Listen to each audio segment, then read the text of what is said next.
Pope Gregory XVI, born Bartolomeo Alberto Cappellari EC, reigned as Pope from the 2nd of February 1831 to his death in 1846.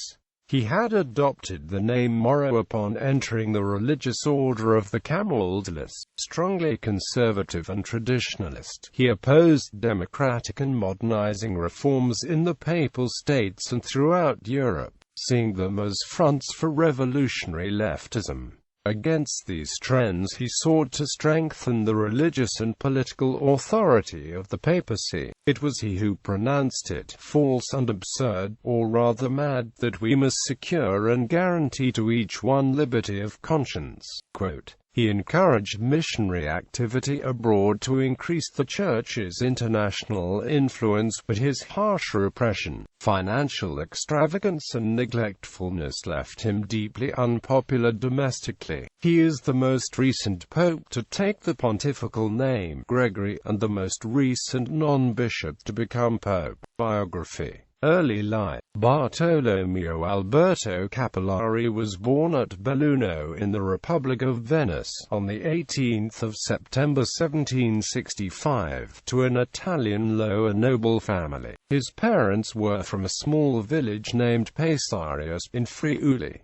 His father was a lawyer. At the age of 18, Bartolomeo Cappellari joined the Order of the Camaldolese and entered the monastery of San Michele in Murano, near Venice. He was ordained priest in 1787. As a Camaldolese monk, Cappellari rapidly gained distinction for his theological and linguistic skills, was assigned to teach philosophy and theology at San Michele in 1787, at the age of 22. In 1790, at the age of 25, he was appointed censor librorum for his order, as well as for the Holy Office at Venice. He went to Rome in 1795 and in 1799 published a polemic against the Italian Jansenists titled Tu Trionfo della Santa See, which passed through various editions in Italy and was translated into several European languages.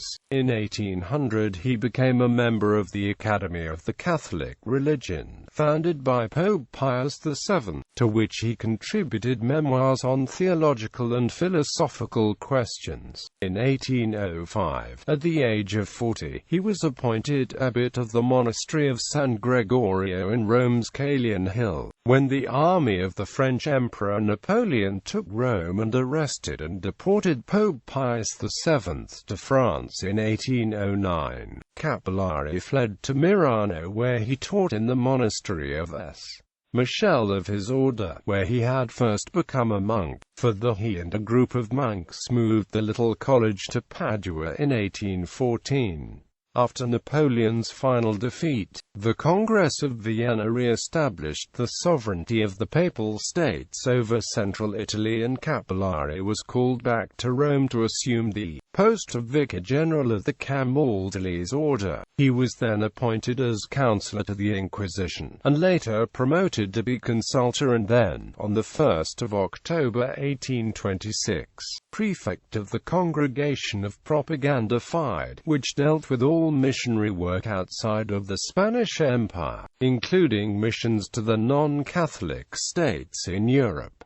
Twice he was offered a bishopric and twice he refused. Cardinal. On the 21st of March 1825, Cappellari was created cardinal by Pope Leo XII, and shortly afterwards he was asked to negotiate a concordat to safeguard the rights of Catholics in the Low Countries, a diplomatic task which he completed successfully. He also negotiated a peace on behalf of Armenian Catholics with the Ottoman Empire. He publicly condemned the Polish revolutionaries, who he thought were seeking to undermine Russian Tsar Nicholas I's efforts to support the Catholic royalist cause in France by forcing him to divert his troops to suppress the uprising in Poland.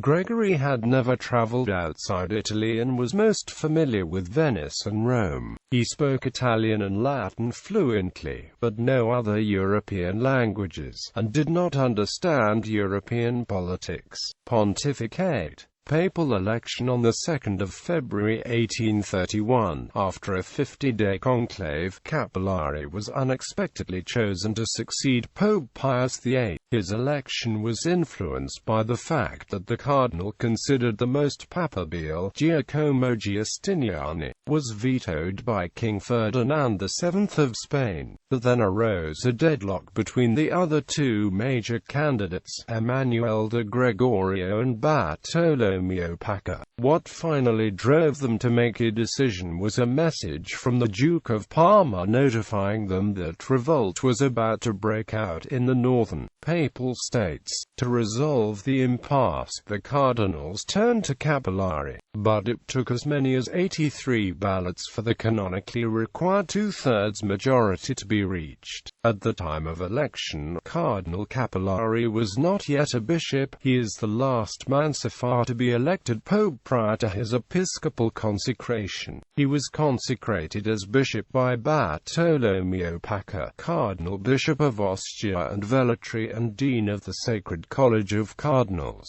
with Pietro Francesco Gallefi, Cardinal Bishop of Porto e Santa Rufina and Subdean of the Sacred College of Cardinals, and Tommaso Arezzo, Cardinal Bishop of Sabina, acting as co-consecrators. The choice of Gregory XVI as his regnal name was influenced by the fact that he had been abbot of the monastery of San Gregorio on the Coelian Hill for more than 20 years, and in honor of Gregory XV, the founder of the Congregation for the Propaganda. The monastery of S.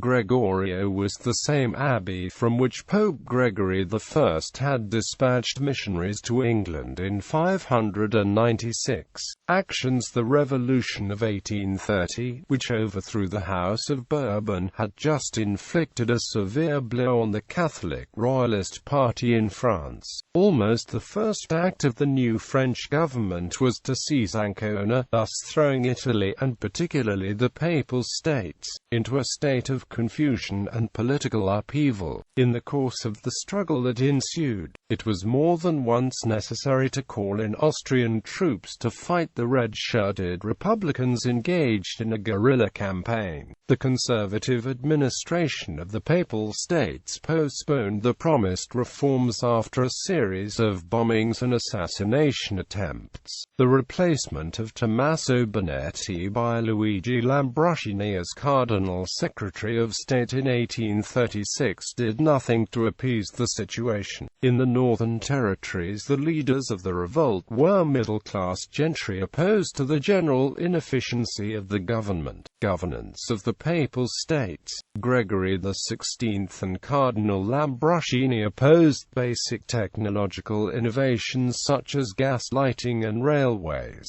believing that they would promote commerce and increase the power of the bourgeoisie, leading to demands for liberal reforms which would undermine the monarchical power of the Pope over central Italy. Gregory XVI in fact banned railways in the Papal States, calling them Camaldolese. The insurrections at Viterbo in 1836, in various parts of the legations in 1840, at Ravenna in 1843 and Rimini in 1845, were followed by wholesale executions and draconian sentences of hard labor and exile, but they did not bring the unrest within the Papal States under the control of the authorities. Gregory XVI made great expenditures for defensive, architectural and engineering works, having a monument to Pope Leo XII built by Giuseppe Fabrizi in 1837. He also lavished patronage on such scholars as Angelo Mai, Giuseppe Mezzofanti, and Gaetano Moroni. This largesse, however, significantly weakened the finances of the Papal States. Condemnation of the slave trade in 1839, Gregory XVI issued an apostolic letter against the Atlantic slave trade in Supremo Apostolatus, in which he wrote, "We have judged that it belonged to our pastoral solicitude to exert ourselves to turn away the faithful from the inhuman slave trade in Negroes and all other men." desiring to remove such a shame from all the Christian nations. Having fully reflected over the whole question, and having taken the advice of many of our venerable brothers the cardinals of the Holy Roman Church, and walking in the footsteps of our predecessors, we warn and adjure earnestly in the Lord faithful Christians of every condition, that no one in the future dare to vex anyone, despoil him of his possessions, reduce to servitude, or lend aid and favor to those who give themselves up to these practices, or exercise that inhuman traffic by which the blacks, as if they were not men but rather animals, having been brought into servitude, in no matter what way, are, without any distinction, in contempt of the rights of justice and humanity, bought, sold, and devoted sometimes to the hardest labor. We reprove, then, by virtue of our apostolic authority, all the practices above mentioned as absolutely unworthy of the Christian name. By the same authority we prohibit and strictly forbid any ecclesiastic or lay person from presuming to defend as permissible this traffic in blacks, under no matter what pretext or excuse, or from publishing a teaching in any manner whatsoever, in public or privately, opinions contrary to what we have set forth in this apostolic letter. Other activities. Other important encyclicals were Sollicitudo Ecclesiarum, which stated that in the event of a change of government, the Church would negotiate with the new government for placement of bishops and vacant dioceses. Mirari Vos, on liberalism and religious indifferentism. Quo Gravura, on the pragmatic constitution in the Rhineland, singularly Nos, on the ideas of Hugues Félicité Robert de Limene, and Sum Divinitis on Church and State. Gregory XVI canonized Veronica Giuliani, an Italian mystic. During his reign, 5 saints were canonized, 33 servants of God declared blessed, many new orders were founded or supported. The devotion of the faithful to Mary, the Mother of Jesus, increased in private as in public life. Death and burial. On the 20th of May 1846, he felt himself failing in health. A few days later, he was taken ill with facial erysipelas. At first the attack was not thought to be very serious, but on the 31st of May, his strength suddenly failed, and it was seen that the end was near. Gregory XVI died on the 1st of June 1846. After his funeral, he was buried in St. Peter's Basilica.